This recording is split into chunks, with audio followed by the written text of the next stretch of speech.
Hello and welcome to Module 7 of our study.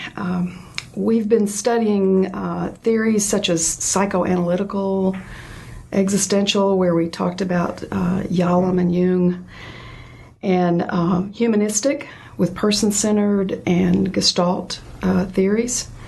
We talked about behavioral, cognitive and cognitive behavioral, and the postmodern and social constructivist theories, including feminist, narrative, and solution-focused. But today we are honored with someone who is very well versed in family systems, and that's where we're going in this module. In this module, we're going to have a huge emphasis on Adlerian family therapy and on Virginia Satir's conjoint family therapy. And we'll have a little bit on the multi-generational impact that Murray Bowen brought to the table, and some structural therapy, and a little bit on Carl Whitaker's experiential therapy. But today, I am very, very pleased to have with us Jim Bitter, who is not only a good friend and was one of my professors here at ETSU, but he's also very highly regarded in the area of family systems because of his approach, his Adlerian approach, and because of his work with Virginia Satir as well. And we'll get him to talk a little bit about that. Jim came out of the Northwest. And one other reason I'm really happy to have Jim here is because he is a fellow college basketball fan. He and I share that. And he came out of Idaho State and got his undergraduate degree at Gonzaga University.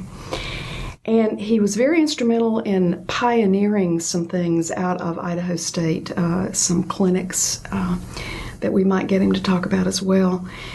He's just very well published. His book that this module is going to be referencing throughout is called The Theory and Practice of Family Therapy and Counseling, and he's revising an edition of that now. So without anything further, I would let Jim know first that these students, Jim, have just written a paper where they selected one of the theories that are in our that's in our course, and they wrote a paper on it. So they had to select a theory. So would you talk to us a little bit about what drew you to Adlerian and to your work with Virginia Satir? Sure. When I was an undergraduate student and at Gonzaga and later at Idaho State University, I took courses similar to the ones that your students are in now. And back then it was relatively easy. We actually only had one theory that we had to learn. Really? Yeah. Everybody was learning person-centered therapy, or what we called back then client-centered therapy. And you learned how to do reflections of feelings and clarifications and summaries, and you did that endlessly for 36 hours of your master's degree, and then you graduated. It turns out that I wasn't very good at that. I have much more respect for person-centered therapy today than I did back then, but I was always really inquisitive and wanted to ask questions, and I was always curious about how things work together. So I had a professor who told me that I might want to look into something a little more directive than the client-centered model. And among the many that we had as an opportunity to learn, I started reading, for no particular reason, the books of Alfred Adler, and they made immediate sense to me. There was a kind of common sense to them. There wasn't a terrifically heavy emphasis on pathology. In fact, Adler's biggest, most difficult term for severe clients were that they were discouraged. And so I it fit what I believed, and I can't say it any differently than that. I had grown up in a family where you didn't just take care of yourself; you took care of others, and not only in your family but in your community. You were involved. My father was always involved in community efforts, and those kinds of things rubbed off on me, and were certainly part of what Adler thought of as social interest and community feeling, which was philosophically also part of what I learned at Gonzaga under the Jesuits. So I actually believed in social justice long before I had read Adler, but Adler confirmed all of that. Yeah. Yeah. And then your later work with satire sort of put the icing on top of that, didn't it? Yeah, it did, but it came about in kind of a strange way. I learned how to do Adlerian family therapy, and but not very well. I actually did a kind of mediocre job of it, and I did a mediocre job of it for about 7 or 8 years. And at one point, I just started to feel kind of burned out on the whole thing. I was, in fact, really contemplating giving up counseling as a career altogether. And then all of a sudden, a friend of mine came back from a conference where Virginia Satir had spoken, and she said, "You should really go see this person." So the following summer, Satir was doing a month-long training workshop up in just north of Montreal, Canada. And I had absolutely no way to get there.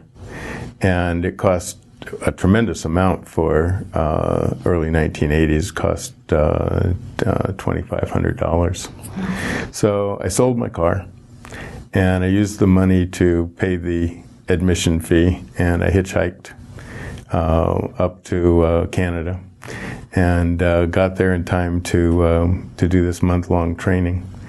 And what Satir added to my life was the sense that counseling could be about compassion. It could be about nurturance. It could be about not just solving problems, but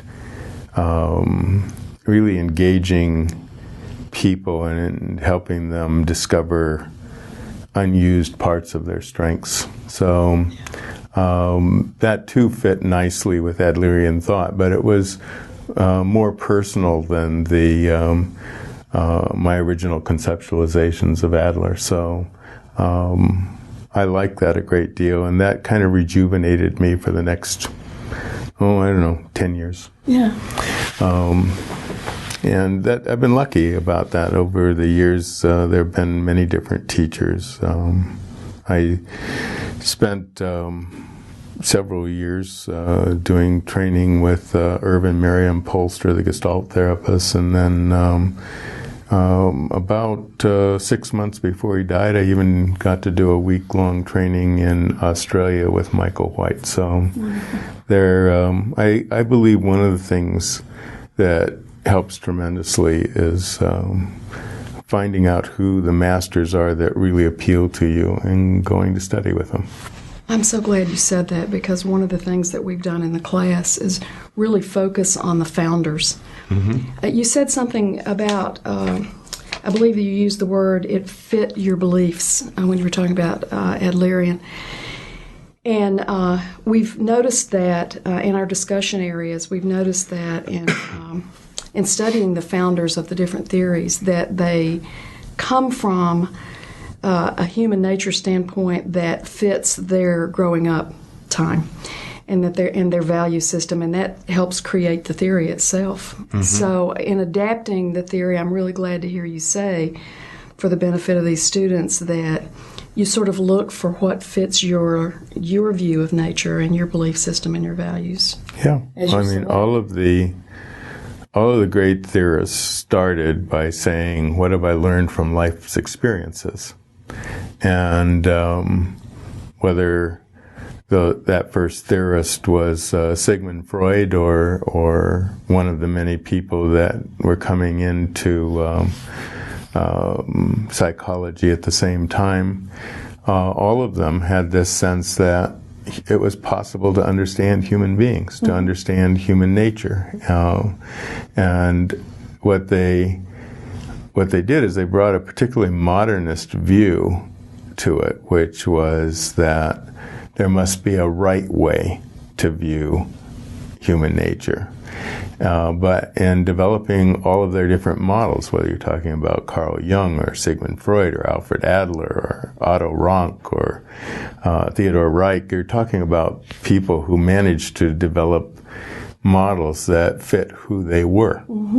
And so much more than finding the right way, they found multiple perspectives, many different ways of looking at human nature. And there's something of value, as far as I can tell, in almost all of them. Yeah. Well, and this brings me I'm almost skipping ahead just a little bit because we are going to get right into the Adlerian family therapy. But this brings me a little bit to what you're going to see on your screen here. It's something that I excerpted from Jim's book, Theory and Practice of Family Therapy and Counseling, and that is guidelines that may help, that may support your development as a family practitioner. And there are 9 things here, as you see on the screen, that he suggests. And I think this is a really good suggestion for whatever you choose to do. And I, for one, certainly identify with these. Have the courage to be imperfect. Study your own work, which is what Jim just said he did. He said he spent 7 or 8 years thinking that he was doing badly at therapy. Cultivate silence and reflection, which I'm sure that he learned to do in his person-centered studies.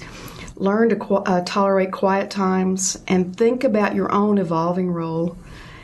Developing a sense of humor, considering collaboration, using other people's ideas, and bouncing and brainstorming, bouncing things off of other people. And certainly in a counseling perspective, being careful, very careful with advice. And something that I think would help all of us to remember to do in our professional careers, and that's to have your own life.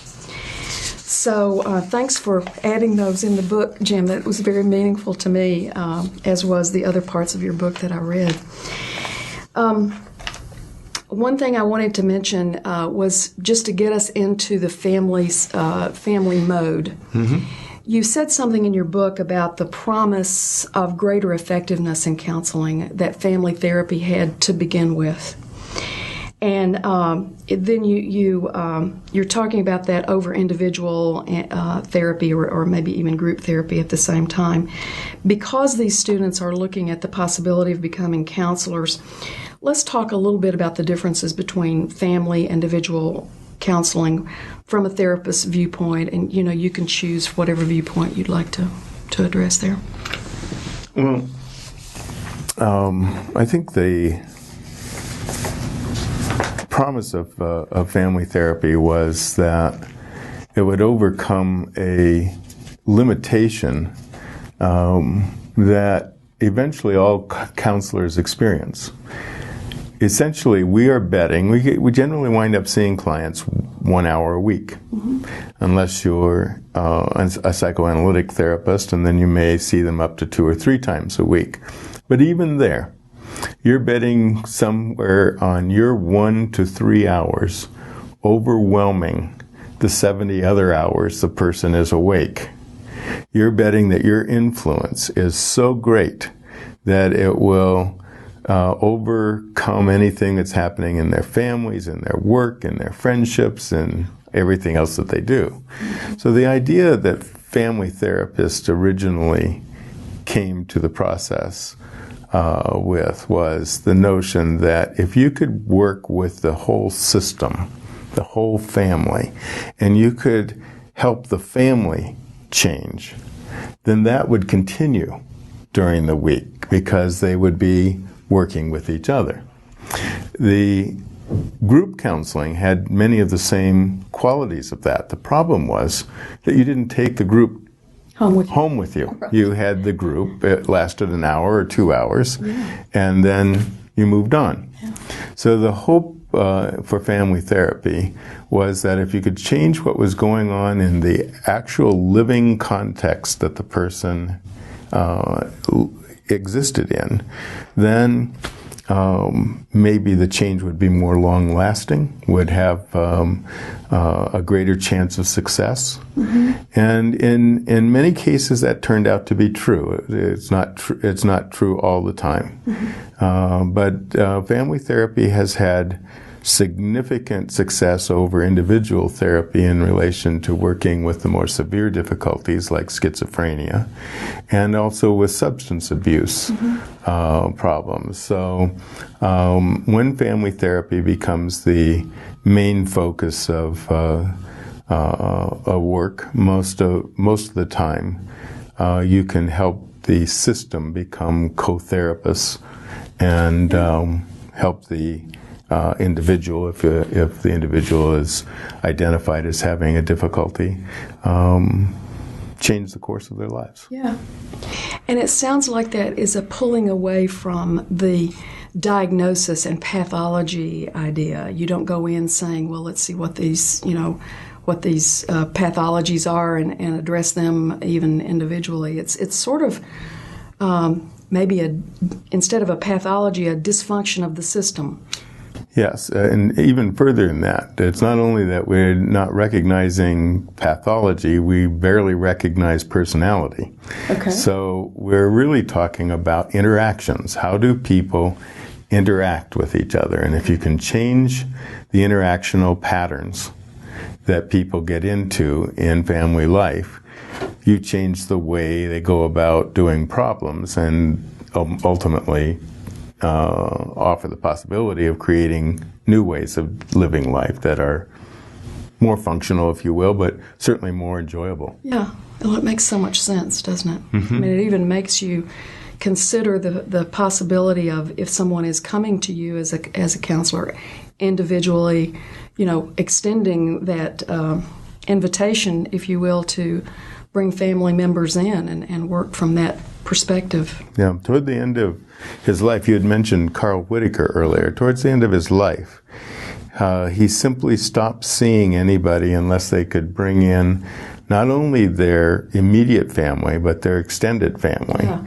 And beyond their extended family, their most important friends and some of their coworkers.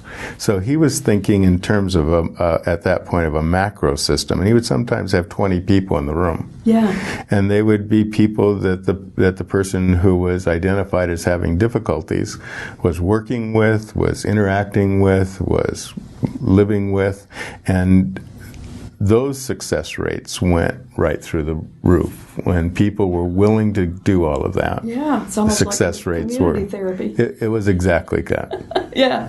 Yeah. And you mentioned a macro system. We, as a part of this module study, are looking at Bronfenbrenner. Okay. And the effects, of the different systems and the ecology of those systems as well.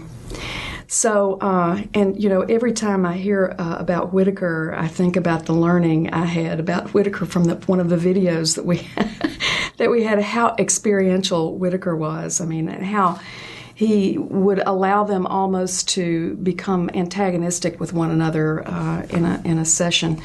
And from an Adlerian perspective, you maybe wouldn't go that far, would you? Well, individual Adlerian therapists might. I occasionally do. Okay. But Whitaker's main idea was that people do not change when they're comfortable. They change when there's at least a sufficient amount of anxiety to motivate them to change. Mm-hmm. So if the main thing that you do in counseling is to sit and interact in a way that makes everybody feel good or become happy. Yes. The motivation for change goes away. So from an Adlerian perspective, when I'm working with someone, I am asking them to think about the purposes for their behavior, and that often creates the same level of kind of useful anxiety, if you will, that Whitaker did by being an external stimulus. Okay. So I'm more interested in tapping into the anxiety that people already have as a motivation for change. And that's usually quite evident in the first couple of sessions.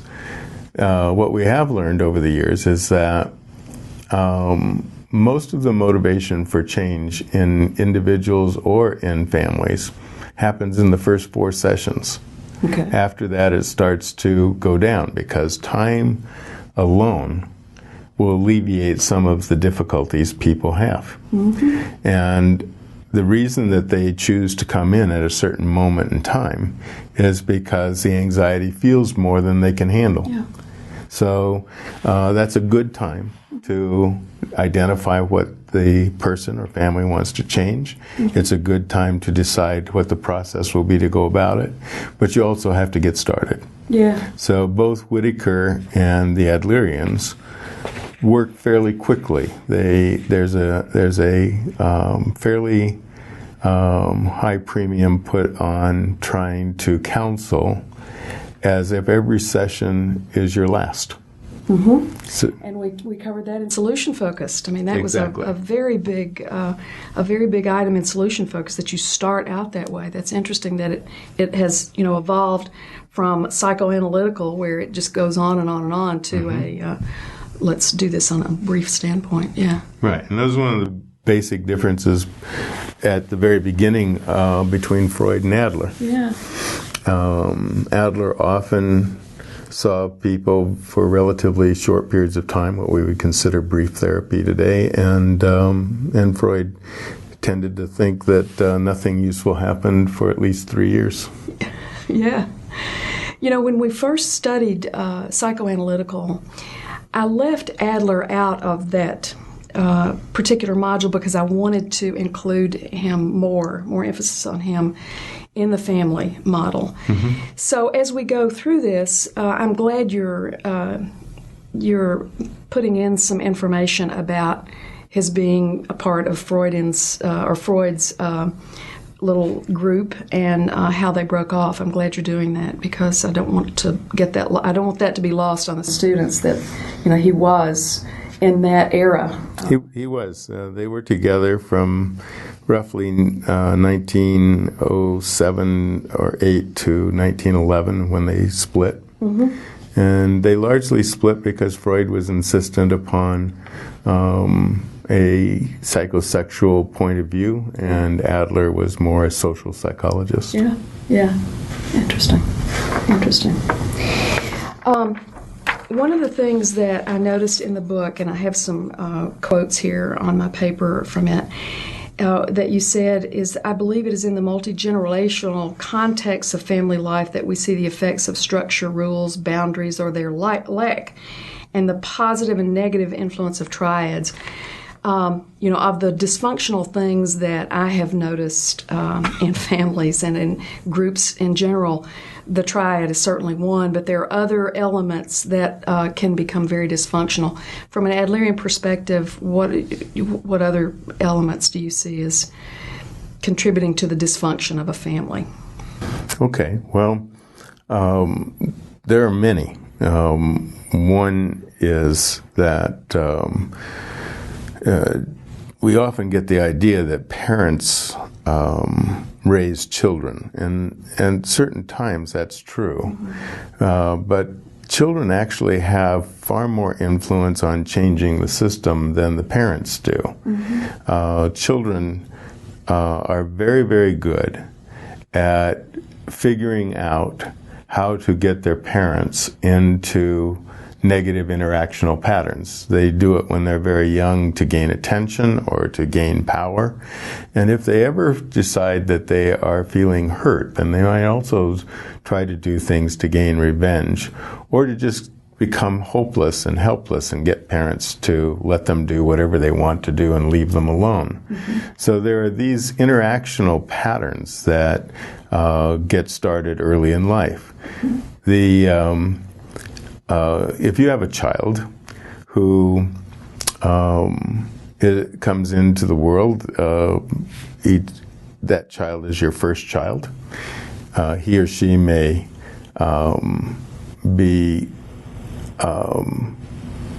wanted or long waited for, or just a natural process of life, but the majority of first children come into the world and they have their parents all to themselves. And they have a really good experience with that.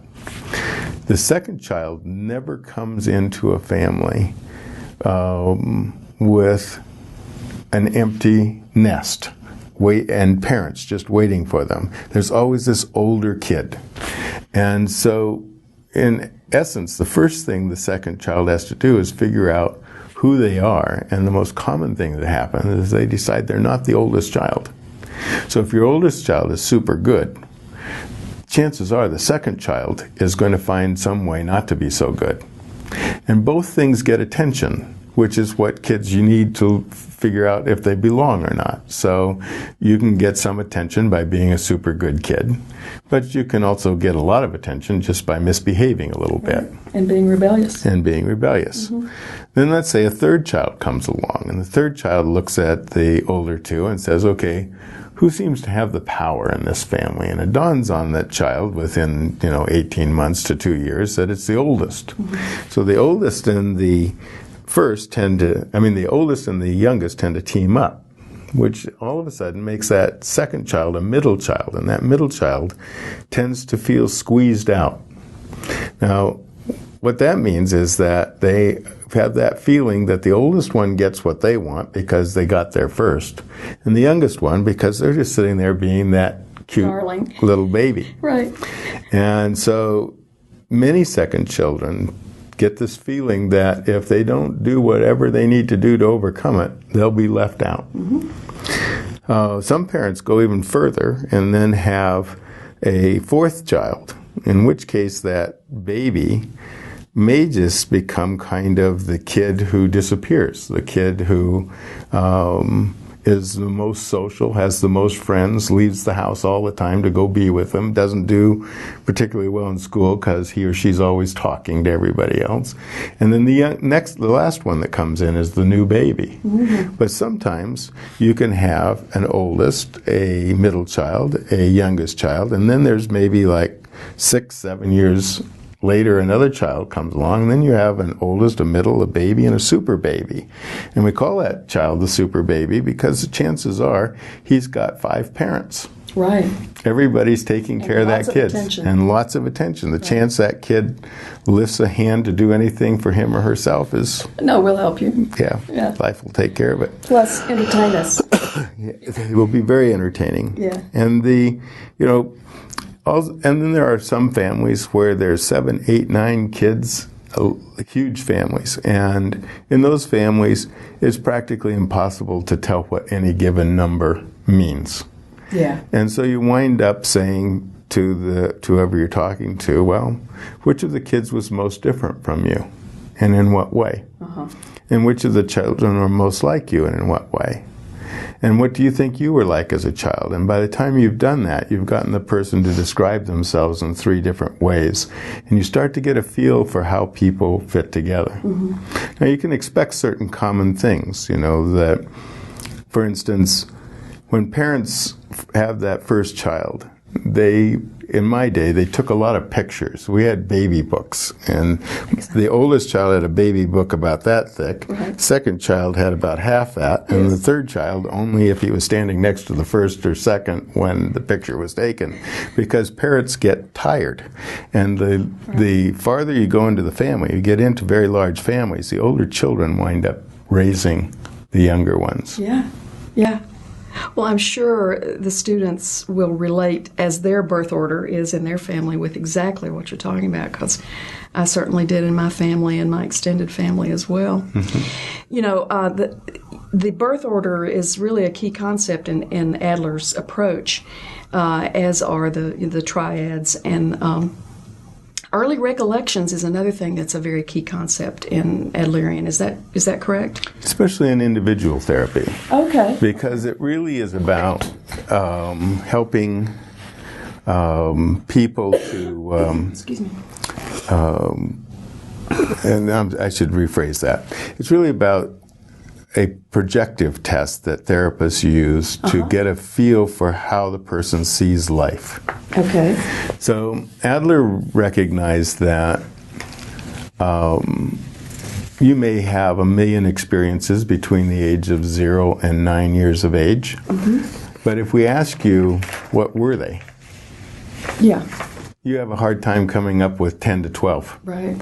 So he then asked, well, why the particular memories that you remember? And after many years of doing this, he came to the conclusion that these memories were kept around to remind the person who they were, how they saw others, how they saw life, and what they valued. So we take those 4 things, how you see self, others, life, and your values. Then we can have a particular way of listening to a person's memories. So I'm going to do it individually. I'm going to start by saying, okay, I want you to think back before you were 9 years old. Tell me something that happened to you one time. Yes. And when someone does that, they start the memory. Well, I was 5 years old and I was sitting on my back porch playing with my dog, and my mother came out and told me I had to put the dog away. And my next question will be, and how did you feel about that? Okay. Because it's the person's reaction that tells you something about what they value. So here's a memory, and it has something about the person's self. What are they doing? Well, they're active, they're playing, they're out with their pet. Is there a lot of other kids around? No. Chances are this person is relatively private or more of a loner. Who does the child pay attention to? Oh, well, women are significant in this kid's life. He doesn't say his father's coming. He doesn't say my uncle. He doesn't have a bunch of those folks. Now, is that too much to read into a memory? Probably. But if you have 10 of them that all have that kind of theme or pattern, then it starts to make sense. And arrange that is that person's value system and what has made it such. That's right. Yeah. Now, we might use this in family therapy when we're not sure why parents keep doing what they're doing. Okay. So if I am listening to a parent, it's not hard. If every time you get on the phone, your child comes and interrupts you, I can help you understand that the child's doing it to gain attention. That's not hard. Hard part is to get you to stop allowing the child to interrupt you. To just keep talking, to not pay any attention to the child.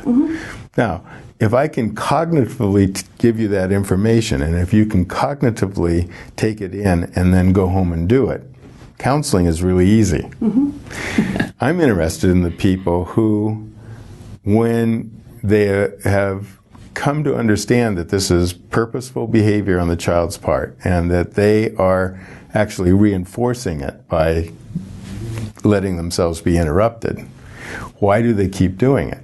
And the answer may be that they have all sorts of memories about being ignored when they were little. And a set of early recollections helps me understand that, and helps me understand the emotional connection they have to that feeling of being ignored and why they decided that would never happen to their child.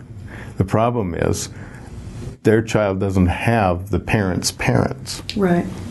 And even if a child knows his or her grandparents, those grandparents are never the same with the grandchild as they were with the parent. Grandparents, right. So, in essence, we use the early recollections then to help unlock what the motivation is behind the parent's behavior, and help them ask the question, is this still what you want to do? Is it still essential to you to go about life in this way? Yeah, and unless you get them to think about that dysfunctional activity, they're really not going to change. That's right. Anyway, yeah, exactly. We tend to change when what we're doing makes sense to us. Yeah. So, Jim, thanks for clarifying some of Adler's individual versus family interactions in counseling. That was really an important piece of what I wanted the students to see. since he was so well known really for both. I'd like to move over to your experience with Satir and your following of her work. And, I think she is one of the most genuine people that I remember seeing and I remember learning about. I would rank her genuineness personally above Carl Rogers, even, because she really focused on the contact. And in your book, you said that currently, I think in terms of 4 aspects of therapeutic movement, and those 4 aspects you mentioned were purpose, awareness, contact, and experience. And those 4 things kind of stuck with me. I'd like for you to take just a little bit of time and spend a little bit of time with these aspects of the therapeutic movement, and then bring something in from Satir. Okay. On that. Well, you easily can see that the acronym for those 4 words is PACE, and I'm interested in the pace of therapy, also in the pace of life. So when I think about those 4 things, I'm thinking about, from an Adlerian perspective, every behavior, every interaction has a purpose. So I start from that notion that there are purposeful processes going on. People aren't generally randomly engaged. They are interacting with the purpose of achieving something.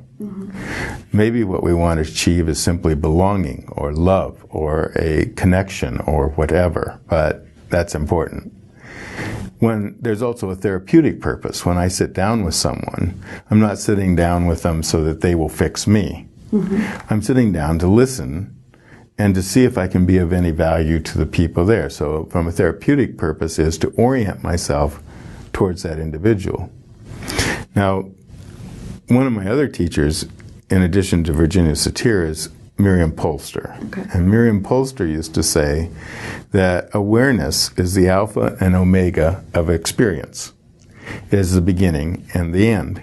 And what she meant by that is that we may do a lot of things out of awareness every day. Like I managed this morning, because I was thinking about a lot of other things, to brush my teeth without paying any attention to it at all. Outside of awareness. Yeah, it was just, I sort of knew I was doing it, but I wasn't paying attention to it. Unfortunately, we drive that way. Sometimes people drive that way. Sometimes people eat that way. Sometimes people interact with their spouses in a routine way. And when you do that, you generally cause havoc. So another part of both therapy and life is to learn to bring awareness or pay attention to what you're doing and what you're experiencing. And then a different kind of awareness comes at the end of experience. So I'm initiating an experience by paying attention, and at the end I am thinking about what it means to me. It's a more reflective level of awareness. So if I really want to make a difference in my life, paying attention at the beginning and reflecting on it at the end makes good sense. Yes. Second, and then all of this involves, there's no real experience in life that does not involve contact with others, contact with the environment, or contact with simply yourself. Yeah. So contact is about paying attention to the quality of my interactions with myself, with others, with life. Again, same kind of thing we were talking about in early recollections. Yeah. How are you doing as yourself, with others, in life? And when that contact is good, we tend to have a feeling of fulfillment. And when that contact is impoverished, we tend to feel depressed, anxious, not able to move forward in life. Right. And then the last thing is, and this is both Adlerian and Satir, nothing changes until you put it into action. We can talk about changes we're going to make forever, but until we just go out and do it, doesn't count. So and vote differently. Yeah, yes. And so both Adler and Satir would construct in therapy experiences for people to have. This was later taken over in structural family therapy with the notion of experiment, with the notion of trying something out. That experiment is also sometimes called in structural therapy enactment. Yes. But the Gestalt therapists are also heavily involved in this idea of experiment. And so I will say to a person, if a mother says, for instance, I'd like to have a different kind of relationship with my daughter, and if I have the daughter with me, I will say, well, let's see you get started. Okay. Let's have that discussion. Let's see how it goes. Okay. And right there in the session. Right there in the session. And I will ask them, how's this going for you as you go along? Or from an Adlerian perspective, if I feel like a little coaching would help, I might do that. Or if one of them is speaking, but the other one really isn't listening, I want to bring that to awareness. So again, all of these things interact with each other. And if I am paying attention to those four things in therapy, I find that we get someplace. Yes. And so the Satir model is more about a change in the spirit and the heart of the therapist. Okay. It has a lot to do with bringing a sense of interest and fascination and inquiry. It has a lot to do with nurturance and appreciation and caring. It has to do with a focus on the raising of individual self-esteem. So reframing difficulties into positive actions or positive intentions, both an Adlerian and the Satir people would do that regularly. Satir could listen to a father complaining that his son wasn't doing this or that or the next thing, and she would look at him and say, I get the feeling that if you could have everything work out well for your son, you would want that to happen. Now that's a reframing of the complaint into a positive desire for life to work out well for the son. And I never saw a father say, no, I really hate the kid. Right. It's a precursor to the miracle question, wasn't it? Way ahead of the miracle question. And focused not so much on a solution, but on intention. Yes.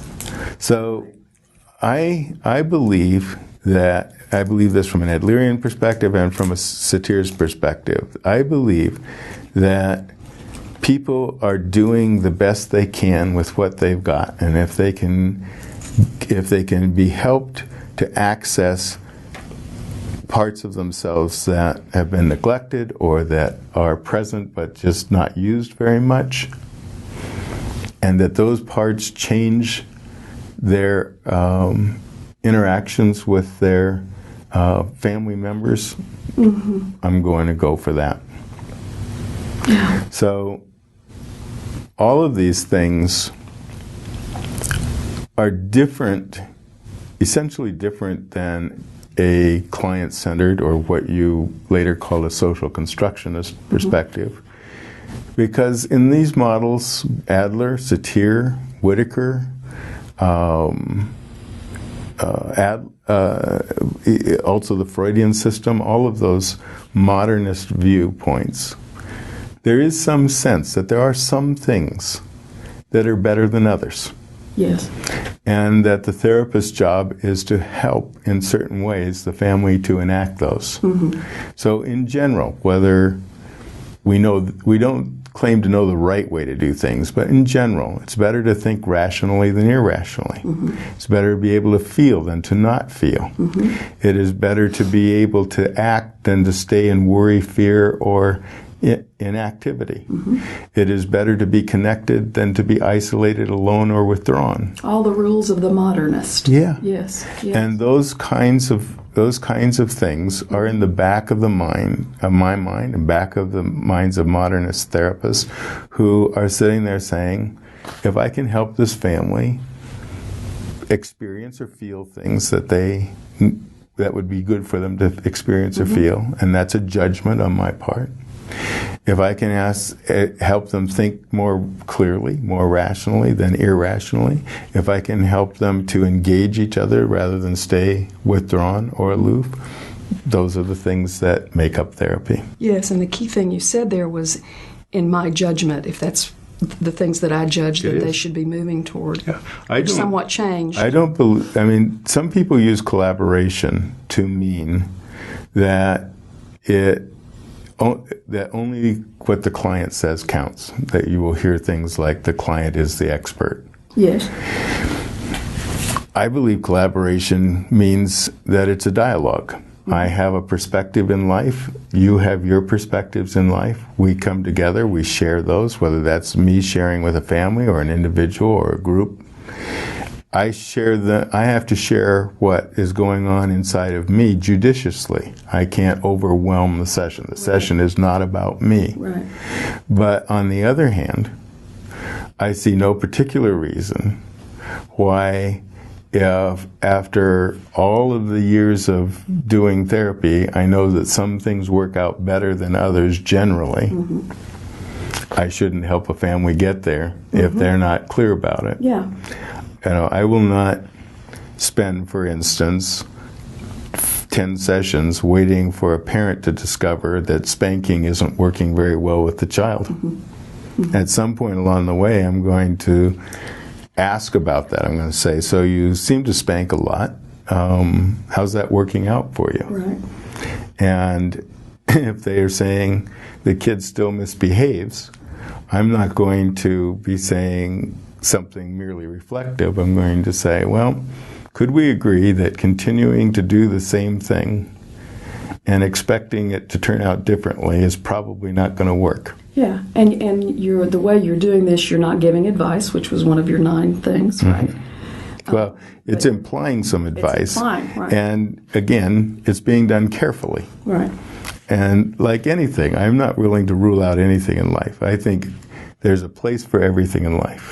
Satir used to say, I'm not generally in favor of lying, but on those rare occasions in which you need it, you should be good at it.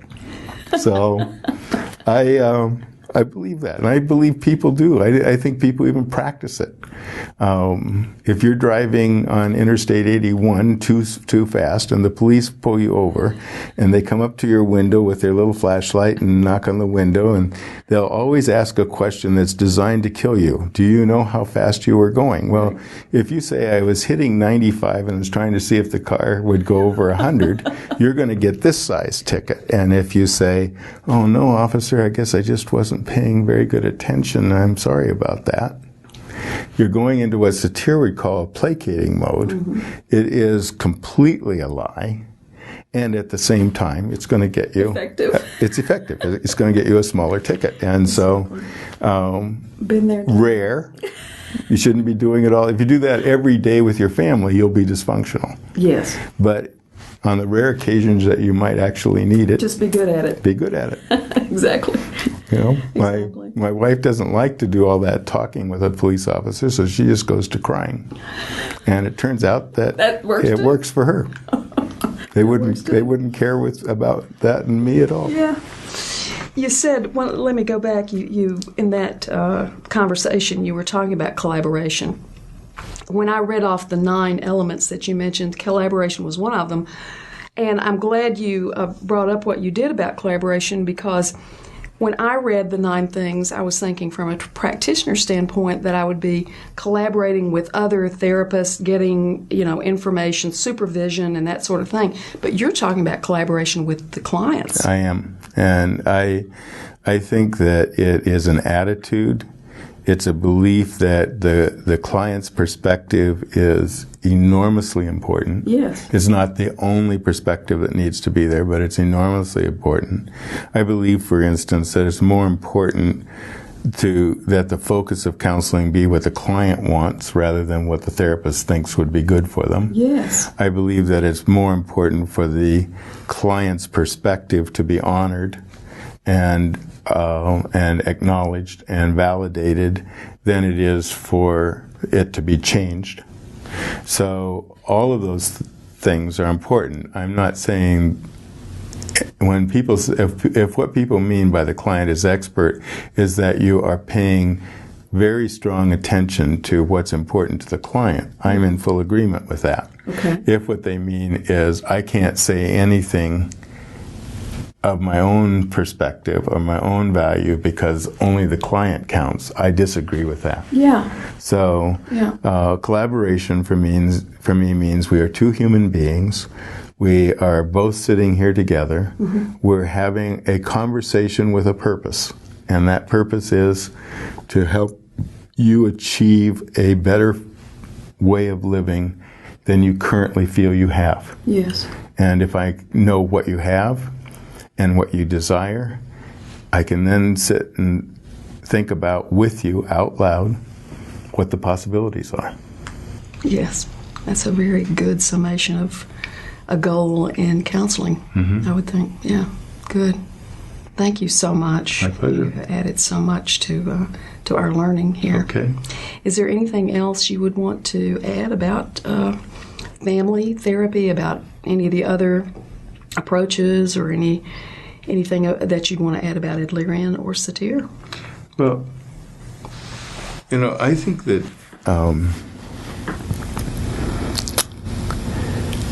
that for me, when I was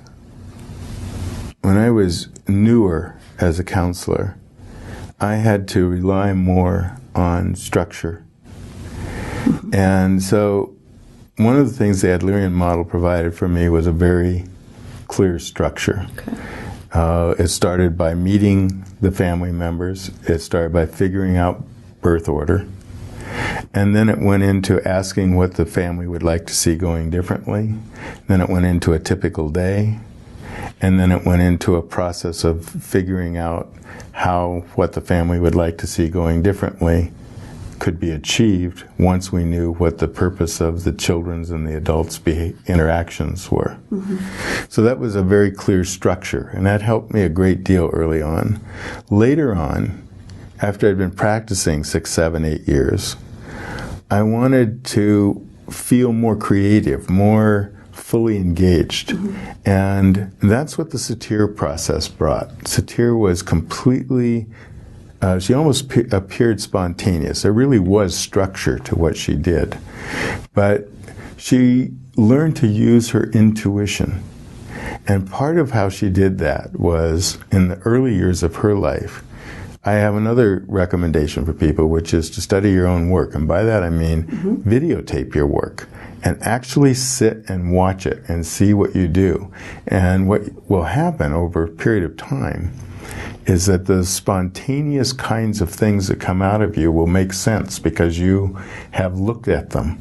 Mm-hmm. And that's exactly what Adler, what Satir, what Freud, what all of those people did. Their first, quote, techniques were a spontaneous thing that happened with a given family that worked out, and then they asked themselves the question, why did it work out? And secondly, could it work out with others? Right. And if that answer to that was yes, it could, then they put it in their bag of tricks and headed off to do work. And came up with theory. Mm-hmm. So I think that find any structure. There's a whole bunch of good ones, and just practice it for as long as you can. Mm-hmm. And then when you've had it so that get to a point where the structure is just second nature to you, then interfere with that. Go learn something else. Go visit somebody new. Go see a completely different way of doing things and see what it does to increase your creativity and your spontaneity. And and start to rely on your intuition. Because what happens is that our intuition comes from our adaptive unconscious, and it is useful only when it's trained. So, a great wine connoisseur has a trained palate. He tastes wine, or she tastes wine, and the person immediately can tell you what grapes they were, where they came from, what part of the world they were growing in, all of that.